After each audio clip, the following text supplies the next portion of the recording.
For more videos on people's struggles, please subscribe to our YouTube channel. The latest revelations on the spread and use of the Israeli Pegasus spyware have a US angle. A New York Times report says that the Federal Bureau of Investigation tested a variant of Pegasus called Phantom for domestic use.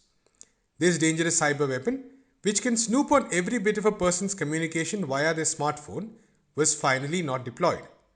But it remains dormant at a facility in New Jersey. Also significantly, the report says that the US Drug Enforcement Administration, the Secret Service, and the US Army's Africa Command all had discussions with the NSO group which manufactured Pegasus. What do these reports tell us about the parallels between the US and Israel on the cyber weapon front? What kind of relationships exist? In the aftermath of these revelations, have there been fresh discussions on existing legal provisions to prevent snooping on the people? Eugene Puryear of Breakthrough News explains. Well, I think that what we've seen with the issue of Pegasus and how the sort of just broader U.S. intelligence sort of system is operating on the point of view of cyber weapons should tell us two things. I mean, one, first and foremost, it should just give us such a clear sense of how not only in lockstep from a policy perspective, U.S. foreign policy is with Israeli foreign policy and broader security policy, but how directly and intimately connected through both the public and the private sector the sort of broader cyber weapon, cyber warfare, technological apparatus that is being developed, certainly in the United States and certainly in Israel, really is amongst itself. I mean, obviously, both nations have already been well known as sort of leading nations in terms of cyber weapons, but I think now we can see at multiple different levels that the U.S. is perhaps to some degree outsourcing some of the research work that's going on in Israel. But I think, sort of more to the point, the military industrial complex, which I think now includes the broader technological intelligence realm, is really between the two countries more or less the same thing and more or less concomitant. And the differences between them are, at best a fig leaf in terms of both private and public and US and Israeli. And I'm just not that surprised to see that the FBI was working with a version of Pegasus and that, ultimately was, by and large, not targeted by this. It seems primarily because they were to some degree complicit, which I think brings us to the second, and I think relatively important aspect of this, given some other bigger points in the news. This is exactly what the WikiLeaks was trying to warn us against with the Vault 7 releases. And of course, Julian Assange, former publisher of WikiLeaks, is being held as a political prisoner of the United States. But when the Vault 7 releases took place, which released over time a number of CIA cyber weapons that they had been able to get access to, that the real danger here was essentially, if we got access to this, who else has access to this? To the extent that, private technologies as well as government actions are being used to produce all of these various dangerous weapons with relatively limited safeguards in the context of, what we see, and this sort of speaks to the other issue of private versus public, what we see in terms of the sort of security contractor culture in the United States. This certainly also carries over to Israel, where private companies are being brought in to work on government projects, which creates a lot of leaky back doors. That this could not only start sort of an arms race, as different countries say the US is developing something, but it could really allow a lot of dangerous weapons to slip out into the public realm, to be used by the private sector. Maybe they, took it, maybe they had a relationship with the government and are able to use a particular technology that can then be turned on people in all sorts of different and all sorts of unpredictable political ways. And I think, as we've seen with Pegasus, to be used, quite frankly, to repress progressive movements, people's movements, progressive governments, to be used really by the most malign actors on the planet against their opponents. And I think that, with Julian Assange continuing to face extradition to the United States, to me, a lot of this story really is a good remembrance that WikiLeaks tried to raise the alarm on this, that these dangerous cyber weapons are being manipulated by governments, by the private sector contractors they work with, and that it creates a huge amount of danger for the people of the world. Even though we don't think of cyber weapons, I think, as dangerous as sort of normal weapons, the ability, of course, not only spying, hacking, denial of service attacks, and all sorts of other things,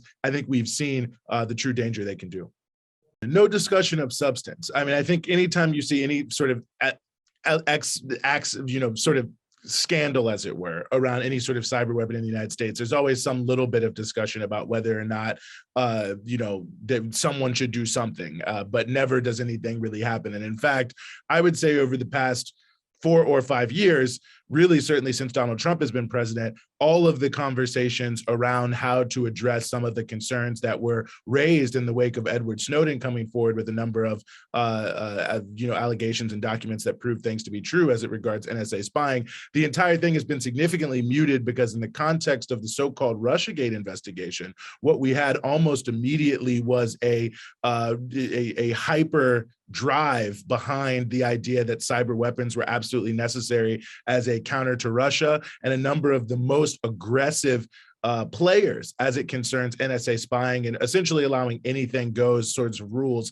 as it concerns, especially including the FISA court, which is, ultimately a rubber stamp court, and almost every reform that's ever been opposed to it has either been shot down or watered down to the fact that essentially anything that's presented by intelligence agencies almost certainly is approved by the FISA court, who themselves have noted that the intelligence agencies routinely abuse the authorities, even after they allegedly have been beefed up. But nevertheless, that a number of people who are very and heavily in favor of the most aggressive policies on this were then moved into a very prominent position vis-a-vis the intelligence apparatus, people like Adam Schiff and others, and they use that positioning and they use the increased credibility they gained with a number of sort of liberals and left of center people who hated Trump, who had bought into Russiagate. They used that credibility to then push back a lot of the criticism, especially of the Patriot Act, especially of Section 702 of the FISA Act, and all these different various elements that were starting to come under scrutiny, that we're starting to see more conversation about regulation. So then you have something like this, and it can hit as a big news story in a way, but from a legislative point of view, it becomes a damp squib because there really is no constituency in the U.S. government that wants to be seen as quote unquote unilaterally disarming in the context of a world that, and I don't necessarily think this is a true narrative, but a narrative that's been created about the world that, similar to nuclear weapons, that while everyone else out there is trying to destroy the United States with these cyber weapons, especially Russia, so we have to be willing to do the exact same thing. And so maybe let's not make a big deal about anything that could put in regulations that will limit the ability of these sorts of companies to, quote unquote, grow their brand and grow the dangerousness of the world and the internet as they do so. The nature of the special relationship between the US and Israel was once again clear this week when Amnesty International released a report chronicling Israel's apartheid against the Palestinian people. The United States was quick to dismiss these findings, despite there being evidence gathered over the years and decades by Amnesty and other rights groups. What does the US response to the Amnesty report tell us about the US-Israel relationship?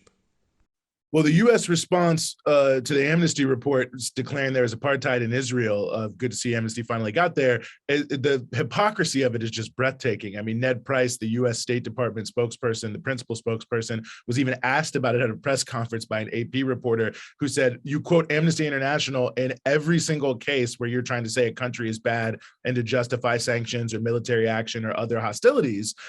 So why is it now all of a sudden you say that you don't view it as credible? Of course, the U.S. position is not that they don't view Amnesty as credible, but that they're taking specific issue with specific aspects of this report.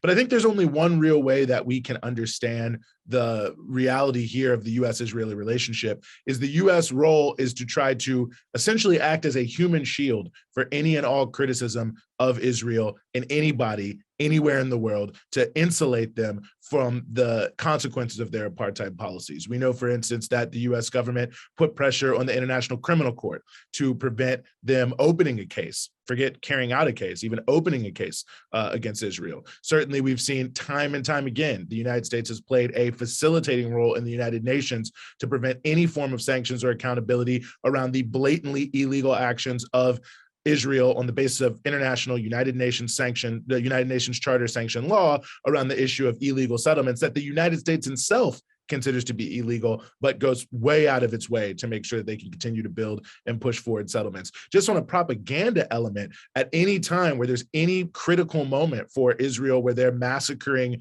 children in a place like Gaza, it's the United States government that you can expect to stand up and just make these absurd claims that they're quote unquote defending themselves. I mean, we saw in the last war, U.S. senators, I think the governor of Indiana, I mean, all these officials going to Israel, finding one shell shack that's been hit by a Katyusha rocket and making videos about how Israel is under gross assault. I mean, it's so disgusting because at the same time, Israel's killing hundreds of dozens of children and leveling half of Gaza. And just the cognitive dissonance of it is just outrageous. But we see that the U.S. really has to maintain Israel as its principal anchoring force for its geopolitical control of the Middle East. And because Israel is the most crucial element of that broader puzzle, they are willing to go to any length at any time to protect Israel, no matter how hypocritical it seems, even in the court of public opinion, not to mention any court of law that exists anywhere on earth. I mean, you have all in the American courts, massive attempts to even violate the U.S. Constitution and restrict the free speech rights of American citizens